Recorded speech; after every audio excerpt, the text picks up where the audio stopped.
In any city, in any country, go to any bank you can get yourself to. Ask the receptionist for the holder of temptation. The receptionist will look at you with a look of surprise, which will quickly change to a mixture of fear and pity. She leads you to an inner room and then into a vault. You enter the vault, and she closes it. In front of you, along the side of the path, there will be countless piles of gold, jewelry, rare stones, and gems. You will be tempted to take one step out of the path, to grasp and take a closer look at the wealth of unimaginable magnitude. But take note that once you do so, your mind will be trapped forever in a nightmare of wealth and riches which you will never wake up from. Continue along the path, and you will next see hundreds and thousands of books. These books will contain unforeseen knowledge, and reading even one of them would be sufficient for you to be the most intelligent and knowledgeable in the whole world. But take note, once you do so, your mind will be trapped forever in a nightmare of dreams and ambition which you will never wake from. Proceed along the path, and you will see next dozens of beautiful, ravishing nubile and young virgins beckoning. Seek to touch any of their flesh, and you will be condemned to a nightmare of castration and unfulfillable desires. Slowly proceed along the path, and this time round you will see at the end of the path the most beautiful woman you have ever seen, surrounded by the largest piles of gold you have ever seen. She is clearly intelligent, very intelligent. Do not ever in your eyes or body language suggest that you are tempted by her body, mind, or wealth. The fates of you will be too unbearable to be written in words. Ask her in a clear voice, "For what objects of insignificant worth shall the world be tempted?" She'll give you a puzzled look before breaking out into a wide smile. With a wave of an arm, all the books and gold will disappear. She will then proceed to hand you an ancient coin. Take the coin in a respectful manner, and then slowly walk out of the vault and the bank. The coin is object 241 of 538. You now have the power of temptation. Seek not to use it for personal gain, or else your sanity shall be forsaken.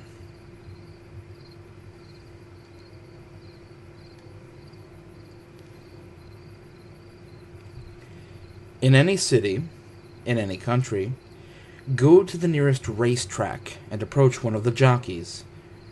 Tell the man you would like to see the horse with no name. A sly look will cross his face, and he will lead you to the stables. As you enter, the light from the door frame will die, and the only sounds that will resonate are the sounds of horses stomping their hooves. The jockey will have disappeared, and you will be left to continue on alone. At the end of the stable is a ladder that will lead up to the loft, should you take it. As you proceed up the ladder, be careful to count your steps. At the 13th step, call out that you are going as fast as you can. If you fail to do this, then the ladder will turn to dust, and you along with it. At this point, the ladder's lower rungs will be overswept with darkness. The darkness will begin to rise up, one rung at a time.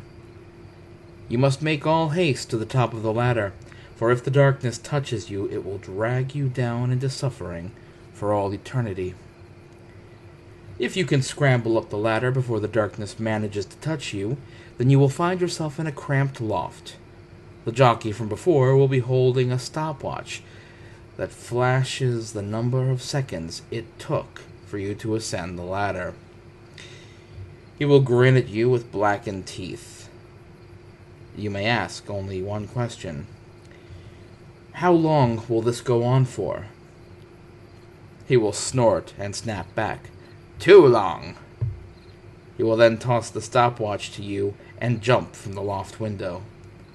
A rope will hang from the loft to the ground, Slide down it and continue on your way. The stopwatch, perpetually flashing your finishing time, is Object 242 of 538. Your time is the only one that matters.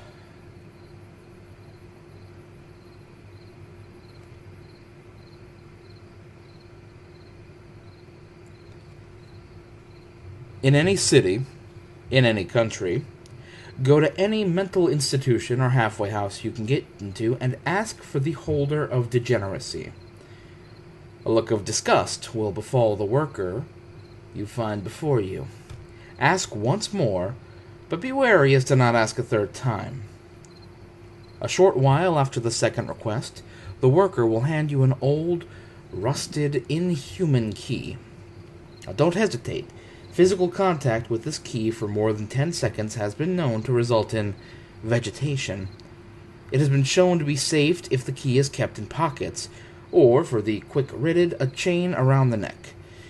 The worker will point to a long, ominous corridor that, even from where you stand, reeks of death.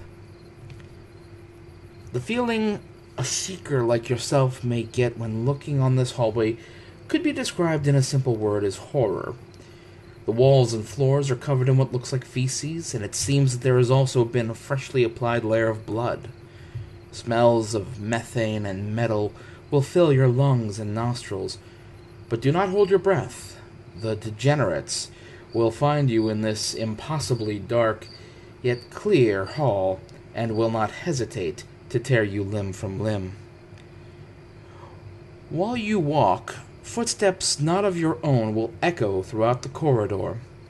You will hear the mixed laughter of a small child and a grown man.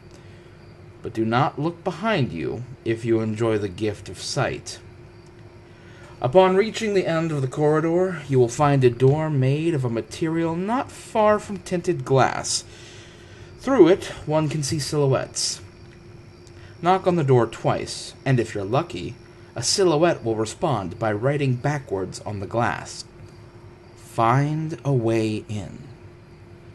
If you were to look closely, you could tell that there is no keyhole for the key, but the last period written seems to be about where one would be.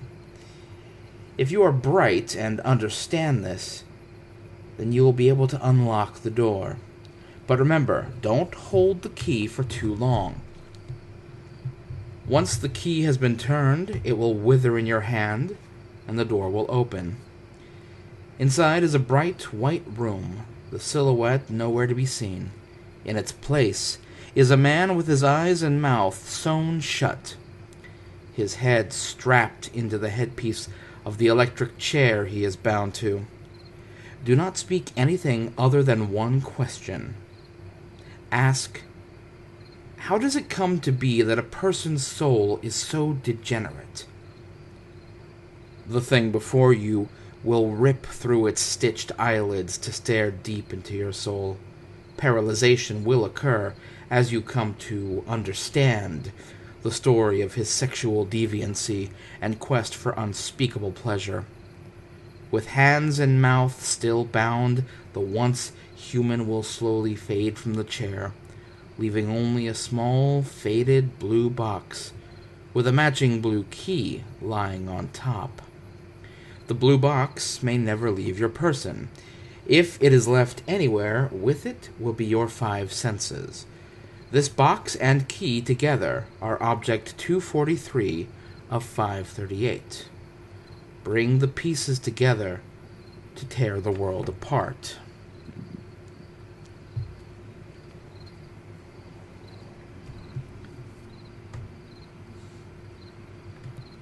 In any city, in any country, find a condemned house with a faded blue door. To approach this holder, it is crucial to have Object 243 with you.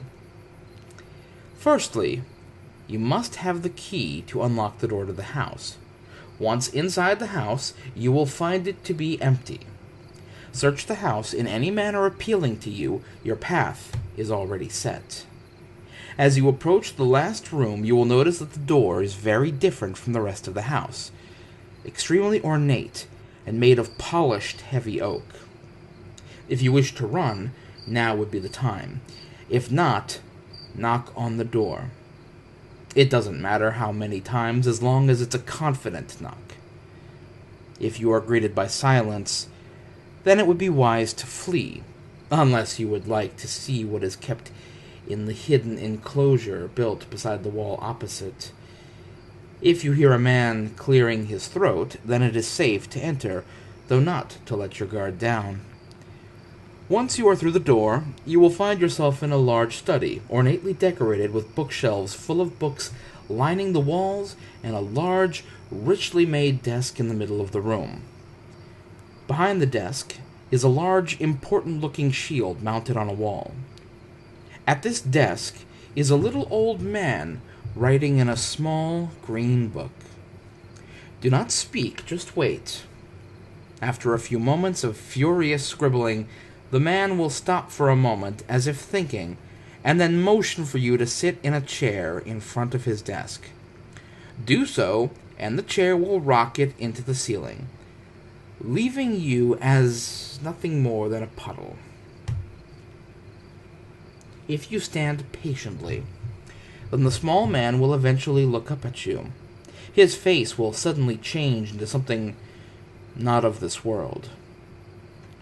Whatever you do, do not react to this. After a moment, the creature will stand and begin to circle you. Once again, do not move. The creature will begin to ask you questions. Who were the Templars? Have you met Richard? Do not answer these questions unless it is with this question. How do we defend ourselves? At this, the monster will begin to reel about the room, screaming. Through all of this, it is still crucial that you don't move. Though your legs will shake, your knees will try to give out, your arms will try to flail, and you will try to scream your insides out, do not move. I pray that you are able to keep your composure while the monster reels and screams and rips apart the beautiful room. When at last the creature stops in front of you, brace yourself for an impact. The creature will scream one final time. Curdelion. As it screams, the shield mounted above the desk behind it will shake on the wall. It'll dislodge itself and shoot towards you.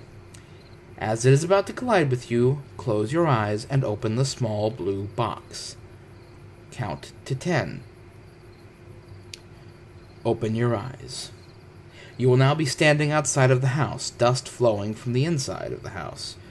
Object 156, with Richard the Lionheart's emblem now emblazoned on the front of it, rests comfortably on your arm, and the now familiar weight of the box and key sits in your other pocket. As the house collapses in front of you, a large, jagged piece of wood will shoot out of one window towards you. The shield will lurch on your arm. Whether you use it to defend yourself or not is up to you. If you do choose to save yourself, then raise the shield. In a unique movement not of your own will, the shield will twitch and the piece of wood will simply vanish. Speaking the final words of the creature will cause it to become a more transportable lifeline. Curdelion. That's all you need to say, to have a necklace with the shield pendant hanging from your neck, though this necklace can save you or destroy the world. The emblem is Object 244 of 538.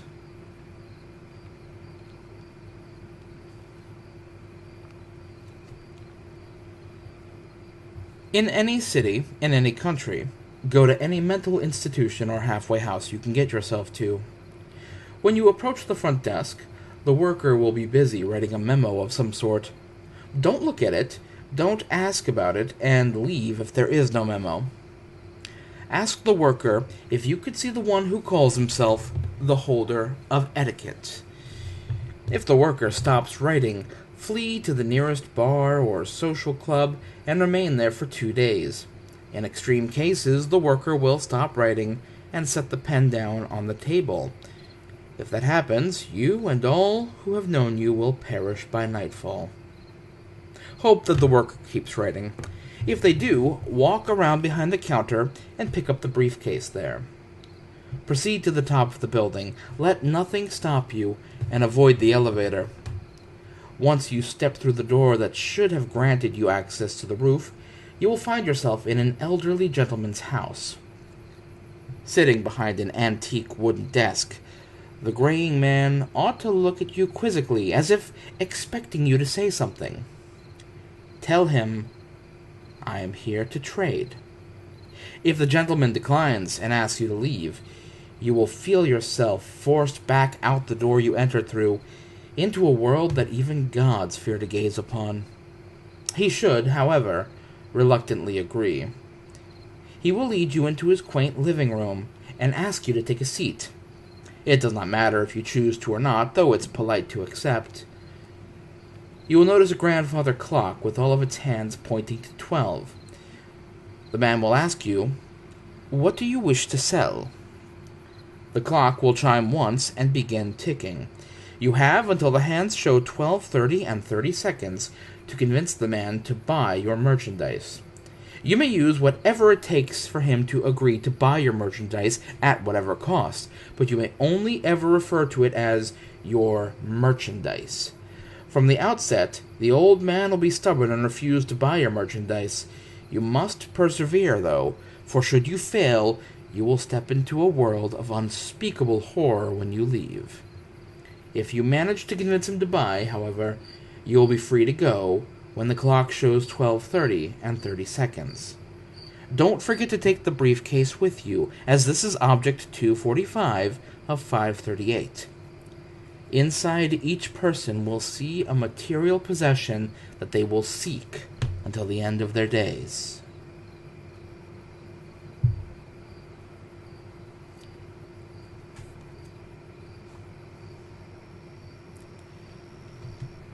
At any beautician, cosmetic specialist, or day spa in the world, you must approach the counter. You must fix the attendant with a hard gaze and ask to see the holder of jealousy or the purest one. If you ask to see the holder of jealousy, the clerk will insist you leave. The only way to ensure you gain an audience with the holder is by facing the staff member and closing your eyes and saying in a calm voice, "Help me to perfect myself. I seek only to change my ways to be in their image." If you asked to see the purest one, the clerk will stand and lean in close to your face and whisper, "How can one truly define pure when impurity is as plentiful as water on the earth?" You must hold their shoulders firmly and lean in close enough so that they can feel your breath on the nape of their neck. Quietly, but with determination, you must say, "Purity may only be found in the taste of the water. The appearance alone shows a guise untrue of its truest form." One cannot know if these first steps will be successful. If they are not, return the next day and attempt it using the other term. If successful, the clerk will lead you to a large cream-colored pine door with lettering engraved on the front in a language you cannot understand. The attendant will fix their gaze on the handle, and a look of terror and blissful expectation will spread across their face. They will wrench open the door and rush inside. The sound of bed springs will be heard, then silence.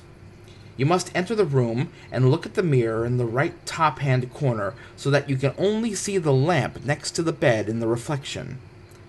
There will be no sign of the clerk. Only a faint smell of sweat and heavy perfume will be in the room.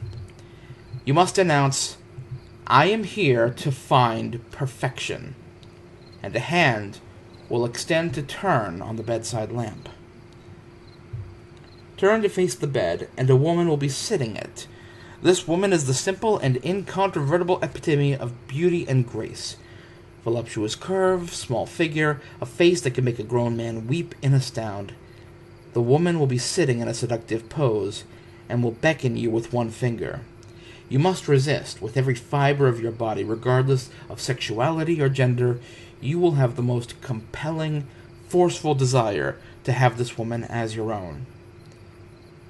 Under no circumstance Must the woman be touched? If so, her eyes will burn a crimson red, and time will cease to progress. There will be no physical pain, just the knowledge that this pure being in front of you is disappointed in you. Your body will resonate with self-hate as your body condemns itself to the rings of hell for upsetting the woman. You must resist her and shout the words with a passion and fury surprising even to yourself. I do not want you, I do not need you, I shall not have you as mine. At this point, you will begin to experience the true nature of the object. You will hate her because you cannot have her as yours. You will loathe her because you do not need her. You will despise her as you do not want her. You will become resentful of her for being what you desire but cannot own. Feelings of covetous envy will flood over you to the point where you will not notice the astounded expression on the woman's face. As the rage passes, in the woman's place will be a withered old hag crumpled in a heap.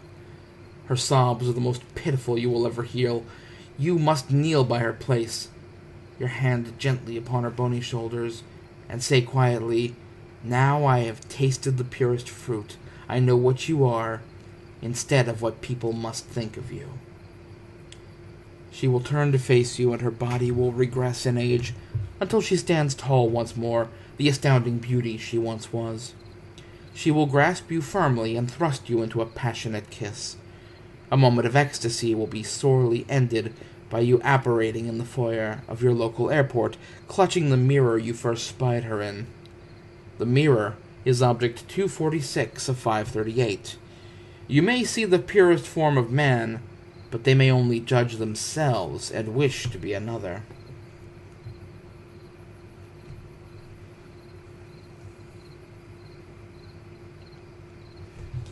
Go to any place, anywhere, that is no actual town, but that exists only as a symbol of a town that contains all the illusory longings of your youth. Knock on the door of a house that is truly all houses, but no home to any events that have given reality to human memories. If you are lucky enough to be admitted by no one, you will regress to the earliest age you can consciously recall. You will find yourself standing in a foyer, such as the one you have never had in the place where your childhood was spent. Walk on, if your legs shaking will let you. The walls of the hall will traverse will be overwhelming, snowbanks scooped from unforgiving plaster. As you make your way through the backyard, you will gain in height, but not age. Each step that brings you closer to the longed-for exit will come at the expense of your existence as a real thing, a being, a soul. For God's sake, walk quickly. The sands of your reality is running through the hourglass. When you come at last to the back of the house, if there is anything left of you, bolt out of that thin glass door, run, or even drag yourself down the dirt path that stands for all the futility of effort, and get to the shack you see there. Inside, you will find a covered cistern. Lift the lid. You're now so weak, so drained, so insubstantial that mere clouds will mock your strength. Use what little is left of your life force to reach down into the mire and grab the sheepskin certificate being held by the madman who clutches it. He is the holder of metaphor. He does not want you to exist as an entity in your own right, but would pull you into his pit and dissolve you therein. Ask him, "Why would you have me cease to be?" And as he ponders his reply, grab the cracked skin and run. Do not look back, nor side to side, nor up, nor down. Forward only.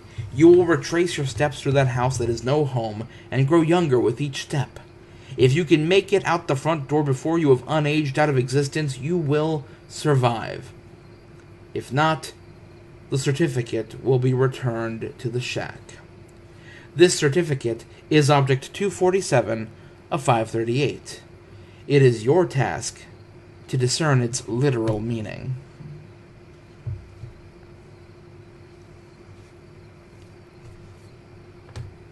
In any city, in any country, go to any mental institution or halfway house you can get yourself into. When you reach the front desk, ask to be taken to someone who calls himself the holder of selfishness. The worker should immediately begin to cry and take you to a hallway longer than you can see and much longer than the building. They will tell you through broken sobs to go into the 98th door on your left and then walk away, but nothing but madness awaits you in that door. Instead, you must walk down the hall until you hear a familiar voice calling you and stop, and then open the door to your right. Inside will be the holder, and strapped to the wall will be the person you hold most dear to you. You must walk into the room with a solemn face, ignoring anything your friend says to you. Pick up a knife off the table to your right, and kill them without showing any signs of remorse. If at any time you break your solemn look or cry, the holder will rip off your limbs and devour them one by one, and you will feel it all. The person will scream and beg for their life, but you must go on. When the person is dead, you must cut open his or her chest, take out their heart, and slice it open. The small, blood-red pearl that you will find inside is a symbol of how you do not need anyone, but more importantly, it is Object 248 of 538, and no one can comfort you now.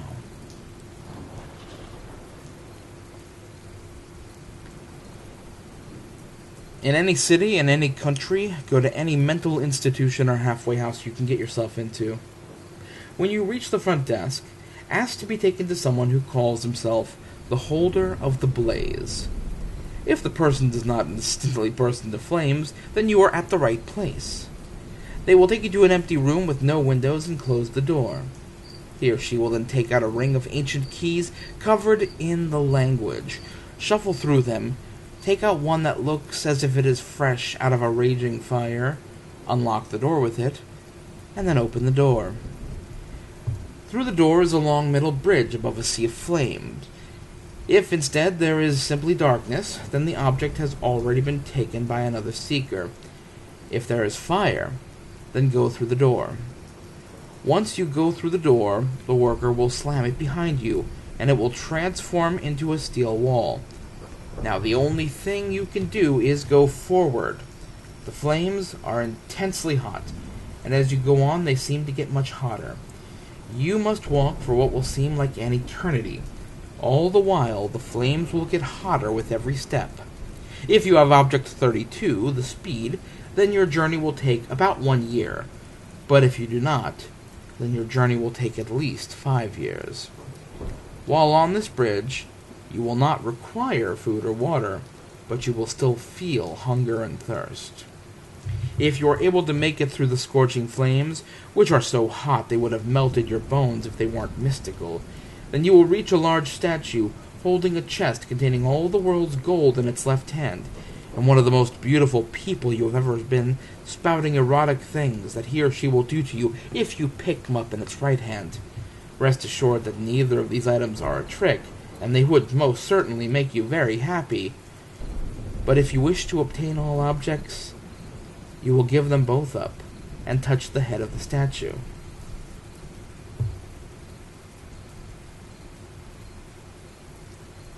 The fire will go out, and the statue will crumble to ash, along with the 2 prizes. You will wake up outside the mental institution, or halfway house, that you started this search from, and a ring will be on your right ring finger with a gem in it, consumed with a raging blaze. The ring on your finger is Object 249 of 538. It will give you the power to withstand intense heat, although it will physically hurt you twice as much. This is effective for negating the heat of Object 344.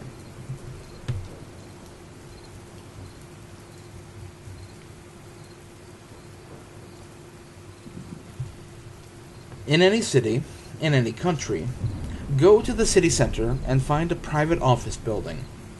Barge into the building, but don't stop for anyone until you reach the receptionist. If the receptionist is male, quickly leave the building. You may still be spared, but never again attempt to try for this object in this city. If the receptionist is female, however, then ask to see the one who calls himself the Holder of the Human Spirit. Should the crowd that has been gathered from your entrance start laughing, you will know you're in the right place. Turn to face the crowd and restate your intentions. If the crowd quiets down and leaves, this holder has found you worthy. If not, the crowd will descend upon you, and you will be forced to live eternity, slowly having your soul being torn to bits. When the crowd leaves, turn to face the receptionist. She will have a look of pride, of more intensity than you have ever seen.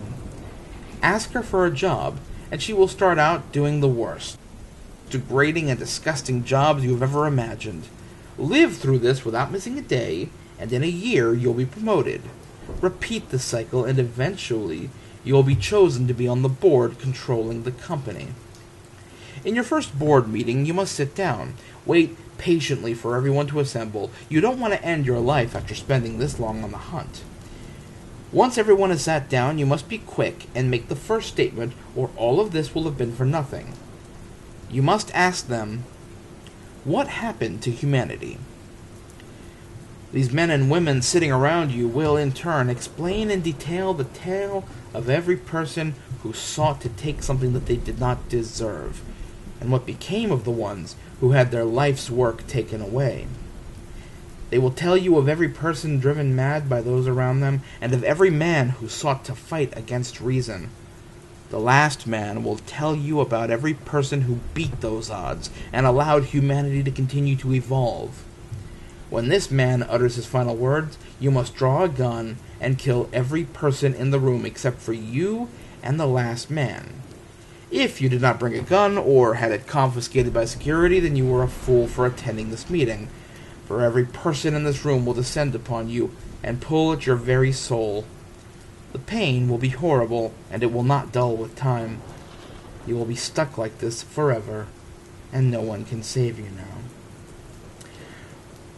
Once you do this, the man alive will stand up, bearing the look of a proud father. He will lead you to an elevator and hand you a cell phone. The door will close between you. You must now take the phone in your hand and call the number of your own office. The receptionist from the start will pick up. You must now restate your intentions of seeing this holder, nothing else, or the elevator will tumble down the shaft, never hitting the bottom. You will be doomed to spend all eternity in this hell. The receptionist will hang up, and the elevator will begin to move upwards at a speed that seems unnatural. It'll continue upward for days until finally opening at the top. A thin girder will be all the footroom that you will get. Looking down, you will see a flaming pit with human figures stretching their hands up for help. This is the fate of seekers who cannot complete this quest. Do not try and help them, or they will pull you down to join them.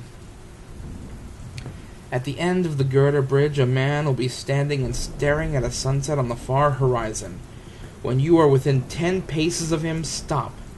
He will turn around, and you will be blessed with a face of utmost beauty, one without guilt. Tell him you have come to replace him, and he will silently pull out a statue of Atlas from his pocket. The statue will have no globe. During this exchange, you must say nothing, and watch the sunset as he walks away towards the elevator. You must continue to watch the sun until it is completely gone. At this point, turn around and go back down the elevator and press a button labeled Home. When the door closes, you will pass out. When you awaken, you will be at your bed at the place you call home, the statue clutched in your right hand. The statue is Object 250 of 538. As long as you have it, you will never be cheated. Can you do the same?